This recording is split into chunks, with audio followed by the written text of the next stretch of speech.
ഞാൻ ഒരിക്കലും പ്രതീക്ഷിച്ചതല്ല ഈ വർഷത്തെ എൻ്റെ ഓണം സെലിബ്രേഷൻ്റെ കൂട്ടത്തിൽ ഇങ്ങനെ ഒരു സെലിബ്രേഷൻ ഉണ്ടാവുമെന്ന്. കാരണം കഴിഞ്ഞ ഒരു മാസം മുന്നേ കാറ്റീസൺ ഡിപ്പാർട്ട്മെൻറ്റിൽ ജോയിൻ ചെയ്യുന്ന കാര്യം എൻ്റെ ചിന്തകളിൽ പോലും ഇല്ലായിരുന്നു കേട്ടോ.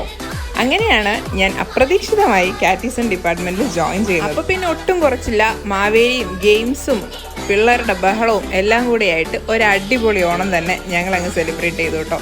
സത്യം പറഞ്ഞാൽ പിള്ളേരുടെ കൂടെ കൂടിയപ്പോൾ നമ്മളും ഭയങ്കരമായിട്ട് അങ്ങ് ചെറുപ്പമായ ഒരു ഫീലായിരുന്നു കേട്ടോ. നിങ്ങൾക്ക് കാണാൻ പറ്റുവേ.